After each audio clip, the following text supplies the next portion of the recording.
Well, thank you everybody for having us, and we're really excited to be here in Miami. There's a lot of really interesting crypto stuff happening, and you guys are kind of at the center of it. So today, I'm just going to talk a few minutes about Nodle, and then we're going to have a really interesting discussion about where a lot of this technology will be in the next decade, and some of the implications of it. So we're Nodle. We enable anybody to be a node, and what we're going to start with is that we're enabling anyone to earn cryptocurrency on their phone.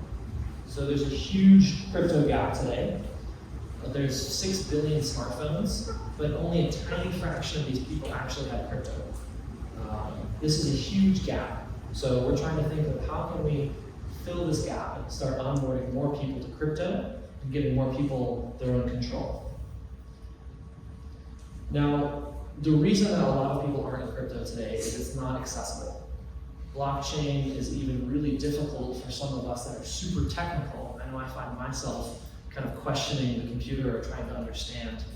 But it's also not mobile first. And it's clear that the future is mobile first. This is a graph of India's smartphone market share versus their desktop market share.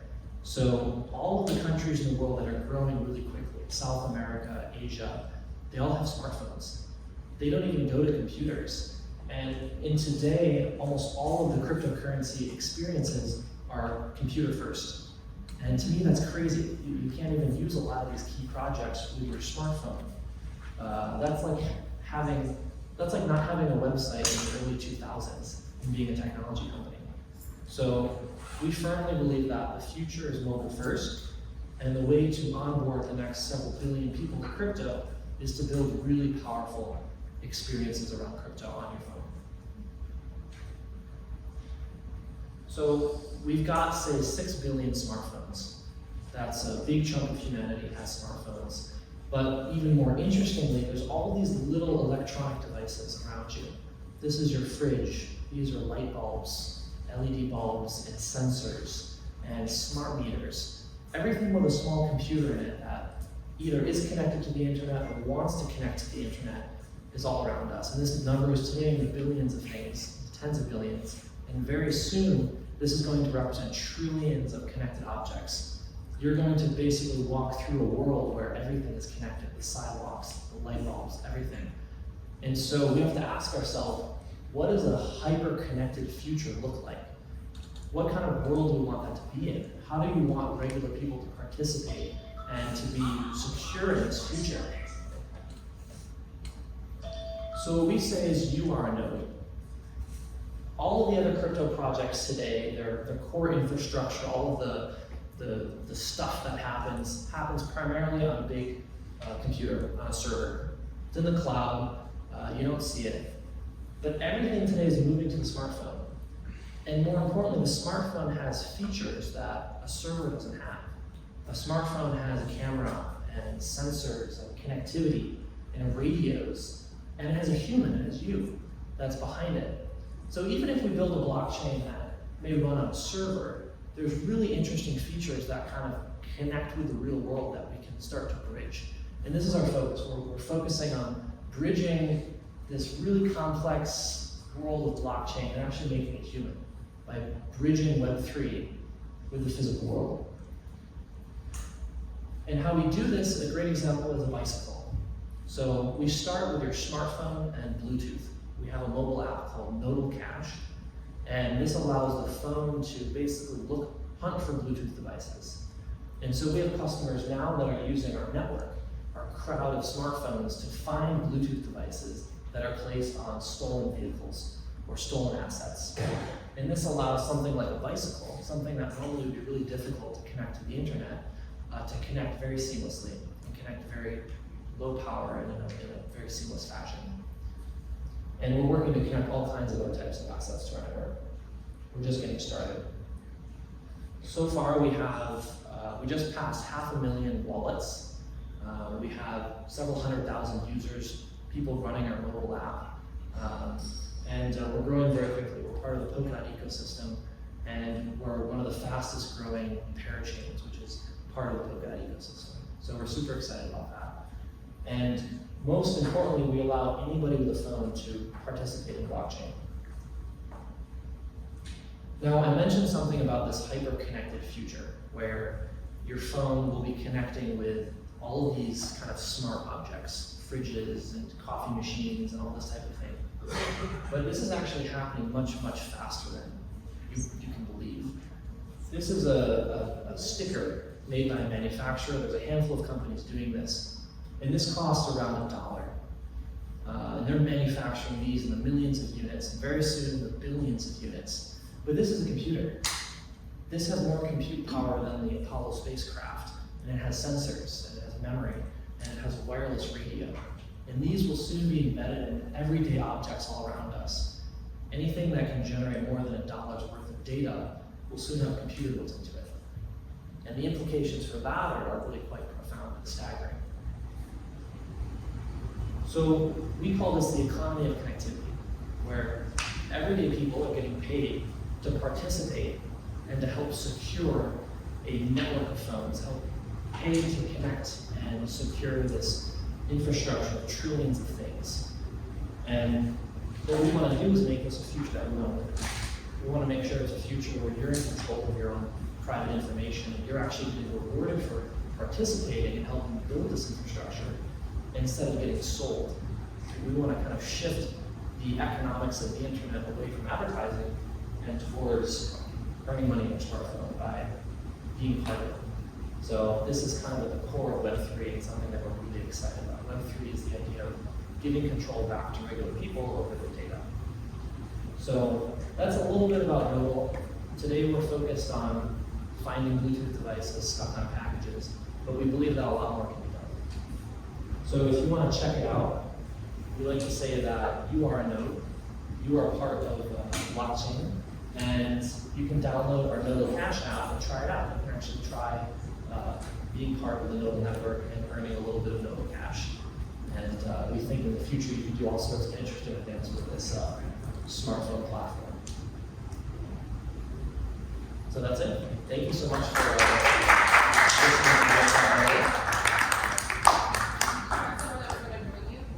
Yes, so next we're going to have a really interesting discussion. We're going to have Brian come up. Thank you for coming. We're going to, maybe we go to this slide. So Brian, maybe you want to give a quick introduction, and then we're going to have just a general discussion about what does a hyper-connected future look like, and what are the implications, and how can we use decentralized technologies to make this a future that we're working with. Yeah, so my name is Ryan Kirkley. I run Crypto Labs, a Web3 accelerator now.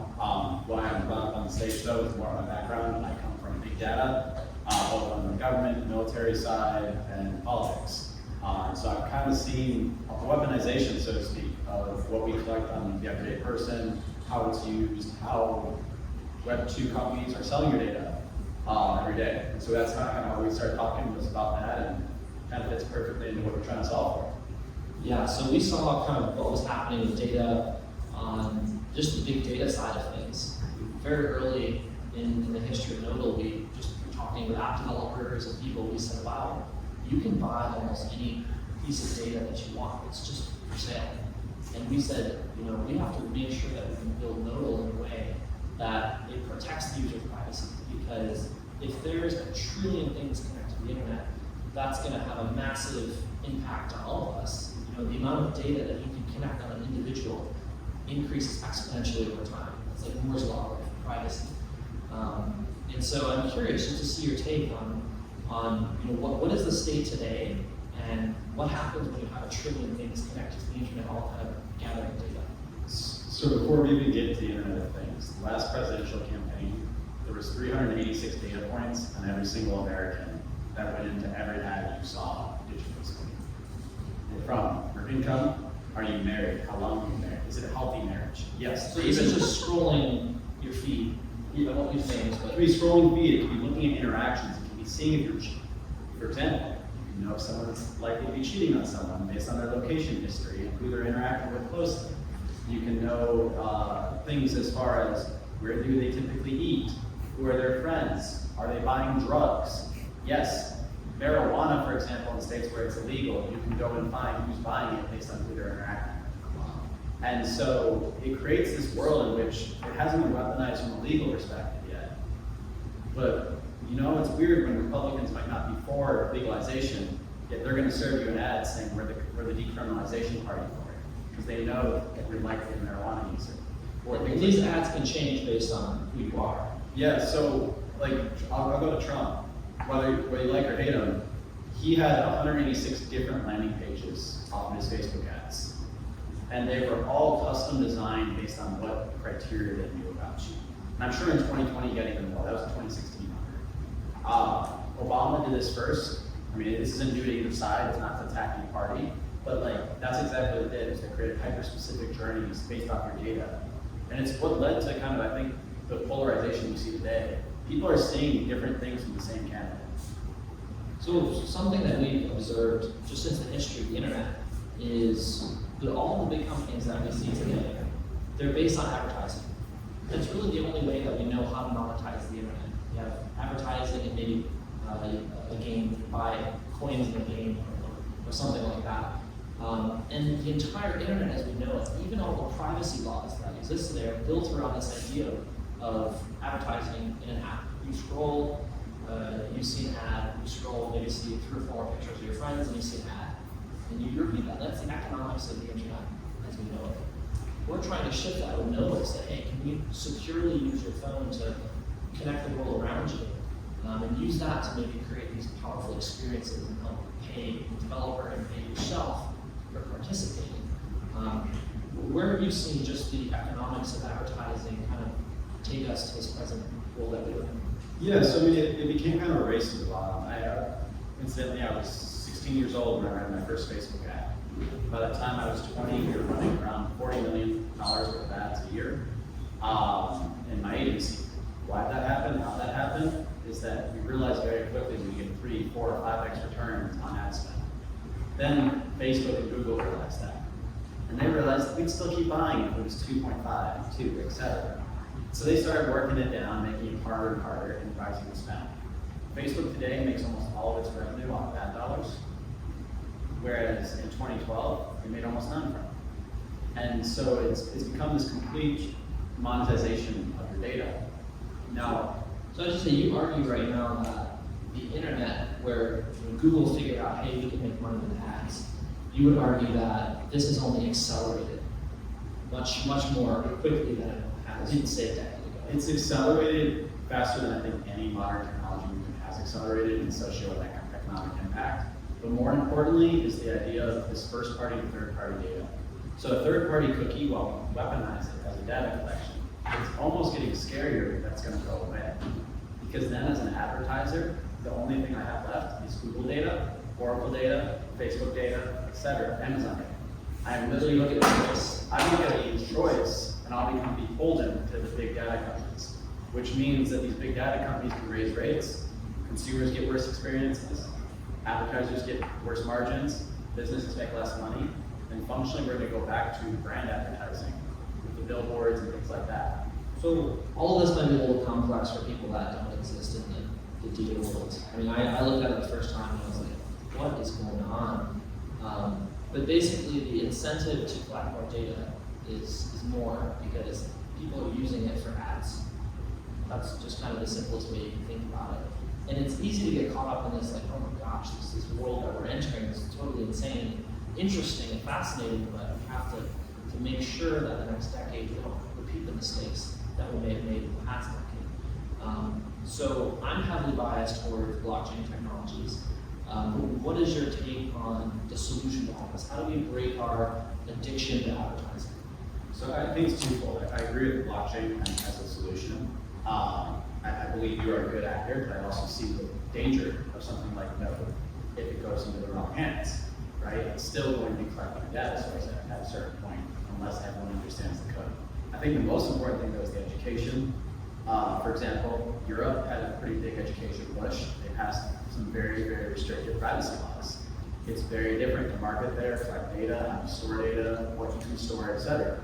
The US, on the other hand, doesn't seem to care at all. And I can buy pretty much any data file of anyone in this room for maybe $2 to $3. And that's the scary part. So I think blockchain is a big part of it. I think individual users need to start becoming a lot more aware as we get into the Internet of Things. I I think that's where it gets really important. Your fridge can tell you how much you open the fridge, right? It collects that data. It says how much water do you get? What kind of ice cubes do you let? It's, do you open the freezer at certain times of day? Do you open the thermostat? All this stuff, that's more data you're giving away. And so blockchain is really cool because that data could potentially pay you for it, but it doesn't change the fact that that data is being collected. Well, more important, it gives the user control over the data. And so this is a huge debate, and nobody's solved this yet, is really, how do you gain control over the devices that are in your life? And that's really what the Web3 movement's about, and what got me so interested in connectivity, but also trying to solve some of the really hard, really almost like civilizational level philosophical questions about who gets to control how many ice cubes have been created in your fridge today. How do you make it easy for regular people to understand that, but also take back control and be able to say yes or no, I don't want this to be shared? Yeah, so I mean, I like to use this example. It's a worst case example. It's a little bit of conspiracy theory.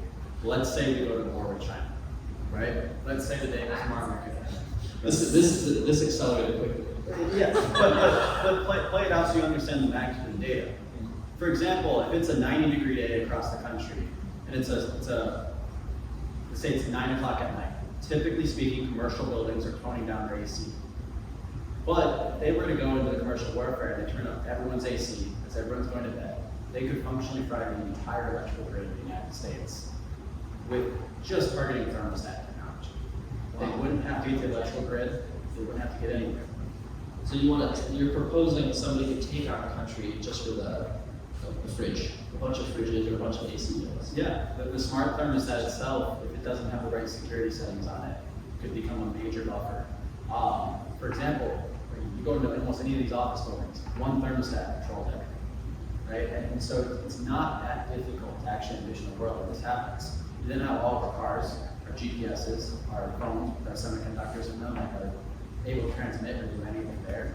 So I learned very young that you have to be an optimist in the future. I actually met somebody from the military, and I said, what keeps you positive in life? And he says, humans have been through a lot, man.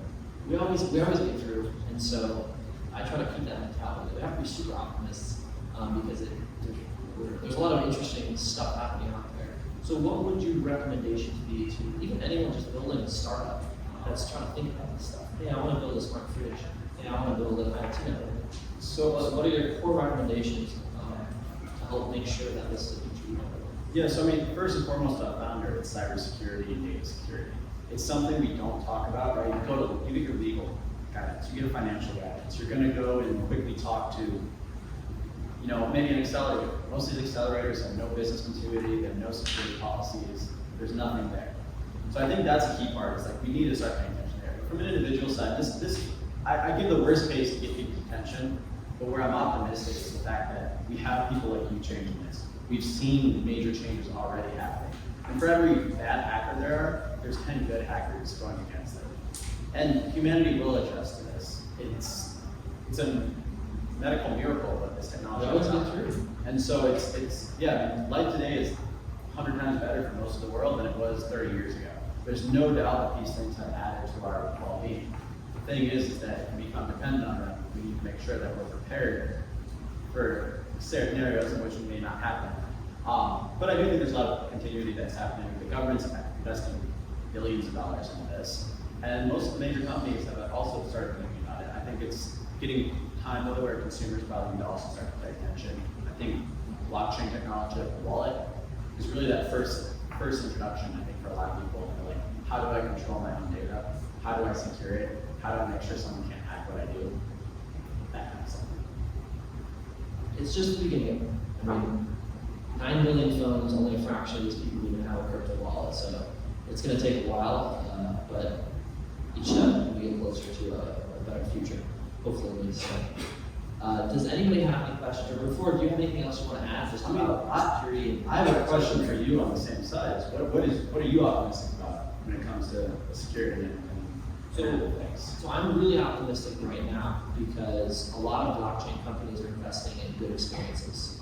I have personally been very frustrated with a lot of my experience using a lot of these tools. And I build blockchains. Sometimes I can't figure it out. I have to call my friends and say, well, how do I make this work? And so I'm really optimistic that this year, a lot of companies are investing in just making it easy. Making it easy for anybody to use blockchain and interact with these technologies. And given another few years, we'll have really incredible experiences.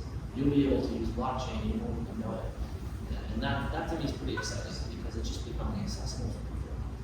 Absolutely. And if you want to get really technical, like some of the ZK stuff is pretty cool. I don't know how long that will be around for. Great. Should we open up to questions? Yeah. Yeah, I think you should go skip the Q&A portion. My first question is, where can I buy people's data for $3? So typically buying in bulk, but if you can go to any of the major data firms, and the average cost per Can you name them that make a data? I wouldn't name them on right now, I'll but ask they're easy to you. find. It's a Google search. Yeah, it's like, how to buy data for. Yeah, I don't necessarily want to push big data here. But typically speaking, if you're going after 100,000 people, you could buy that data for, depending on how much data you want, say you want to $30,000 to $300,000. And that scared the hell out of us. I said, how do I build a company so that this doesn't happen? How do we build this into the blockchain so that we don't have to even consider this happening? Because there's even companies that build a startup and then some other company will actually just mine that startup for data, they don't even know it. And they do say that data is more expensive than oil right now, so that's pretty interesting. And that's why I think I see a lot of use cases in this. But my question for you, Garrett, is like, okay, so how are people actually earning this money? It's a little confusing, especially when it's like you have investors, like how is that money coming in to be able to pay out? And then when you're attaching like Wi-Fi stickers to bikes, like how are the bikes paying out? Like, So you can think of us building a network just like Verizon or Starlink, but it's designed for different types of things. And so the real value comes from customers that want to track their stuff.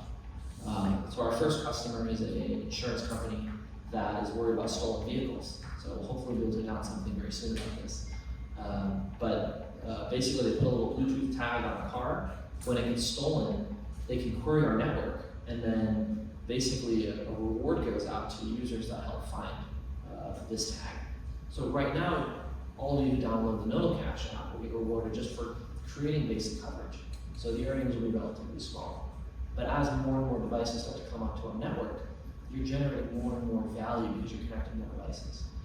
And so that's really at the heart of this economy of connectivity, is we're incentivizing a network to scale based on demand.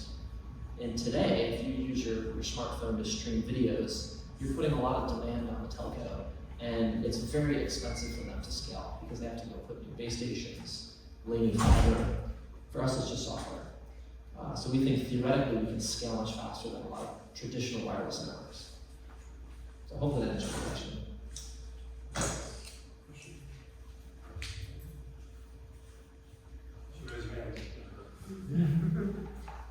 And even if you have very basic questions too, I know what we talked about was very kind of in-depth, but it was, to me, just interesting. I haven't met a lot of people that are thinking about these same types of problems and how do we solve them.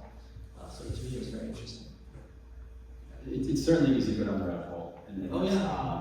It's, all these things, it's every part of our life, and we don't necessarily think about that. But. I'll add a question. How do you not become Ethereum? How does it, like when you talk about billions of devices and all these people, like how does it like work without breaking? How do we not become Ethereum, you said? I think we interoperate, we interconnect with Ethereum. So we're big believers in interoperability. That's one of the fundamentals of Polkadot Substrate, which is one of the ecosystems I'm a part of, is if somebody wants to build an application on Ethereum, how can we connect that to the real world, to a physical hardware device? We're not there yet, but we believe that's a really good path to go down in the future. Does that answer your question? Sort of. Hello? My question is, aren't there other companies that are trying to do the same thing as you, and are you going to be competing with other companies that are interconnecting everything too? So there's companies that are trying to connect Bluetooth devices with lots of phones, but none of them really have an economic system behind them, and they're not decentralized. So Helium is like, I mean, it's a very noble cause. it's the difference between us and them is they use very heavy base stations. So it's the cost to deploy a network is very, very high. And for us, it's just software. And we're focused more on opening up smartphones to blockchain. So we think that Bluetooth is just the first kind of app that we can use to deploy and get interesting applications. But smartphones have tons of powerful sensors. So we think that there's lots of other interesting use cases that can be done with a kind of a programmable smartphone swarm. So in terms of other companies that have Bluetooth networks, just focus on Bluetooth, I'd love to work with them because the future of IoT is interoperability, just like the internet. So yeah, I'd love to go to all the people that have these Bluetooth networks and say, hey, you guys can earn Nodle Cash, and we can help your customers. So on that, I kind of have a question, and it goes to, at the end of the day, marketers are always going to strive for data. The thing is, right now, we have very little control, and we obviously don't get paid to give up our data. Theoretically, on your network, would it be possible to create an opt-in where someone could sell parts of their data and then be paid out for it through a marketing affiliate network? So this is a big debate that we have. I personally believe that if somebody is offered money to sell their data, they'll probably do it. And so it's, do we have to make that moral decision for somebody just to protect them? Is that the position of a company or a DAO to do that? So I don't know the answer to that question. I'm leaning more against it just because I think people might be giving up more than they know about, especially when you're combining data sets. So I'm leaning more against allowing users to sell their data and focusing just purely on pure anonymization. How can we even cryptographically make it really hard to tie a piece of information back to a user? I have a question. Yeah, go ahead. I'm on the app now, and I'm looking at it. What cryptos are you supporting? And, Nodle Cash. So right now it's our native cryptocurrency. okay, and what are the things that are available for us to use with Nodle Cash? So right now it's just used to connect devices to our network. But we're working now to enable other types of features. So things that you can buy in the app. I would love someday to be able to pay for your phone plan with Nodle Cash. I think long term the value of data around your phone will be worth more than the data on your phone. But that's yet to be seen for now. So stay tuned. We're doing things one step at a time. Yeah, sort of similar, related is POAPs, Proof of Attendance Protocol, NFTs. Have you looked Yes. into that? Is that how does that relate to what you're doing? So if we want to go down the rabbit hole of interesting data sets, so when COVID happened, we decided, wow, we can use our knowledge in building mesh networks to build the most secure interaction protocol for exposure notifications.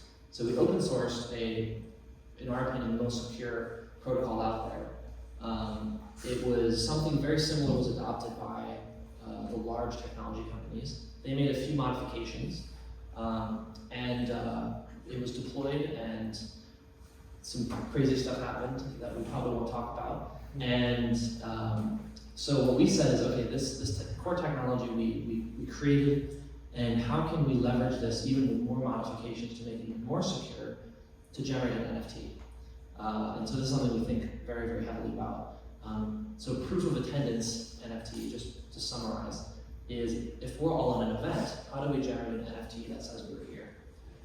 Maybe like a memorabilia, or if you were all in a Adidas sneaker drop and you all wanted to prove that you guys were in line, you guys waited to get those cool shoes, you could do that. And how do you do that in a really secure way? So that's what the whole proof of attendance is designed for. Yes, we think there's a really big opportunity market for that to build on-chain services. So when you ask what types of things could you pay your Nodle Cash for, generating interesting proofs, we think is something that can be really cool and can be a good business model. So interestingly enough, on proof of attendance, one of the companies that went through my incubator that actually I invested in, basically I'm the majority owner, is a ticketing company, NFT tickets. And the number one use case that people are excited is proof of attendance for season ticket holders. Because right now, for example, the Heat, they were sold out almost every game this season. Yet if you went to a Heat game, I hazard doubt that lower bowl had more than 60% of the people there. And that was really unfortunate because they weren't able to resell the tickets, they weren't able to have a good stadium experience, and the fans who really wanted to go were left in the nosebleeds. And so we're looking at it both from network perspectives to be able to reward people for actually attending, or B, from a perspective of how do you record this on the ledger and chain to be able to create membership values that are anonymous, tied to you, and can only be used basically in your own data set. And so it's kind of the segmentation of data that I think the blockchain allows for. Is it allows us to position an individual user anonymously to a wallet or to even a masked wallet, so to speak. And we can make it where that can power all these kind of things. From the other side of it like this though, that's more of a, I don't think there's anything too complicated if you're attending this event. We give you an NFT as a memorabilia, move on with it, right? Well, let's talk. There could be something cool there. Yeah. But yeah, so it's a great idea of what are some cool things that can be done. And I think there's a really interesting market for privacy-focused social networks. Like even if you look at how you interact with music, you know, I get a song from my friend. But the thing is our phones are these bubbles of connectivity and they don't really interact with each other. You know, we're all at this event, it'd be cool if I could share my LinkedIn with everybody, whatever. But today it's like really hard to do that. Our phones don't, you know, they don't know how to talk to each other. I think that's the scary part to do. Not in a cool way. But like in a cool way. If someone's bad, if someone has a bad intention, they can capture everyone's device ID in this room. Not that they could go and get your data from that, but they could serve ads to you forever, right? And people do that at events. It happens everywhere. That's how people know you attended Bitcoin Miami or that you attended a sporting event, etc. That's happening already today with either on-network captures, so if you log into the stadium Wi-Fi, etc., or NFC captures, or Bluetooth captures. And so I do think it's happening. I think that's what's interesting. It's never become a consumer application, but from an enterprise and data level, we're absolutely doing it. We want to make it really secure and really fun. Like, less scary, more fun. Yeah. What would be a good way, for example, in those events that you get on your phone and you want to turn off? So you like, what would you wrap your phone in tinfoil. Turn it off, wrap it in tinfoil. But even your phone, like, they don't even turn off in most of the case. So like, Yeah, quite honestly, he's right. don't bring your phone. There was a pretty big controversy at Consensus in Austin. There was wallets that got hacked by people that were airdropping QR codes as well that can download malicious items. There was other issues with people doing NFC, Bluetooth, etc. And they got into people's wallets. They got passphrases off their notes saying, please don't do that. But so they were able to get those things and they were able to get people, a lot of people lost some money. And I think that highlights right now that this is a real threat, and that's where I think you just need to be smart with where and how do you secure things, right? There's a technology called a side channel attack. This is really technical, and it's only really been replicated in a lab, supposedly, where you can pull private keys from a phone from several feet away. Now, there's some people who believe that this has been implemented at longer distances, but that's pure speculation. So there's all sorts of really interesting technology that is used to take data from people. And again, so how do we protect our phones? How do we protect ourselves from this really interesting future that we're in? So Well, I think- tinfoil works really well. I think one way we can start is by using VPN. VPN will somehow. VPNs help. They're not a end-all solution. Usually the VPNs are selling data. So I mean, yeah, like my background was stuff in the Middle East, refugees, things like that. Everyone over there uses a VPN. We had every data point you could imagine, right? VPNs mask your location. They can mask you, the person, until someone wants to find you. And so it makes it slightly harder, but it doesn't change. I mean, I'm not necessarily worried about a person sitting 3 feet from me getting my wallet keys and things like that, but it doesn't change that getting into the Notes app from your phone can be pretty easy through rather basic data mining. And so it's, I think that's where things like this network and getting apps that are powered by a secure blockchain network allow for the anonymization of your data, the security. I think that's where things will change. And I think it's like, we gotta kick our addiction of advertising. Like I would love to scroll my whatever social media I'm addicted to and not have to look at ads. Like I would love that. And just run Nodle in the background. To me, that would be really cool. So we have to figure out how do we kick our civilization's addiction to data, to advertising. And maybe there can be something else that's much better experience and much better for civilization. And what do you think about like Solana's fund that is coming out? Like, is that I think it's does cool. that related? It's really hard to build a phone. I think they should start with a really good mobile app. Like, I think they should start with getting some wallet security. Personally, I'm not very excited about it. And the reason being is they haven't finished the underlying need to their blockchain to make that phone actually work. To the point of what he's trying to do. And I so think it's cool though. I think people have told me they've seen it and they say it's really cool. it's an HTC model phone. It used the same factory. I think that's the thing. Is we're getting so excited in this space, the metaverse, to play to earn games, to the devices going on blockchain. But projects like this that are maybe not the sexiest thing in the world are the game changers for that. Asset tracking is really cool. Like one of our biggest use cases is like shipping pallets, and I've been forbidden to pitch shipping pallets because apparently people's eyes glaze over. But I think it's like a huge industry. Like, I think we can make a lot of money with shipping pallets. It's not sexy. Any other questions? I mean, you guys are asking really good questions. Two things, specifically on the Solana fund actually. There is one thing they did that's really good that I think a lot of people should do, which I think was the goal is, so Apple on the devices has a secure enclave. It's a hardware device that encrypts and lets you ensure that no one's able to steal your data. So Solana implemented that in their phone with those signatures. So yeah, from that point of view, it was actually a really good thing. But Apple, I think it's a lot of things. It's like the big hardware manufacturers where they'd have to let developers access to the secure enclave. Right now, no one's allowed to use it except Apple. You can use your secure enclaves on your phone. I think that's correct. I know we were discussing it before. To my tall friend over there, may not want to be named. So, yeah. The thing is, the signatures on iOS, they don't allow for the Yeah, it's cryptographic limited. signatures for blockchain. It's limited, and so smartphone manufacturers definitely should open this up just for basic security. I think it'll happen eventually. There are a lot of off-brand phones that already do this. I think it's called Unlock, I believe. It was done in 2018. They created the most secure smartphone in the world. Just no one wanted it because it didn't work for most apps. It didn't allow you to do most things on your phone that you wanted to do, but it was untrackable. And so I think that's the line we're walking to is that utility, right? You still want to download Facebook. You still want Instagram. Unfortunately, you still want China to see all your data with TikTok. There's an operating system called Tails, which apparently like ended up on a list if you would install it, and it was at one point considered the most secure operating system ever. And you install it on your computer, and you're like, wow, this thing's unusable. And there's basic functions of it. It doesn't even remember files that you saved to it. So yeah, it's this trade-off between convenience and like pure privacy. And the cool thing now in blockchain is people are making it convenient to be private, or more private. So that's really exciting.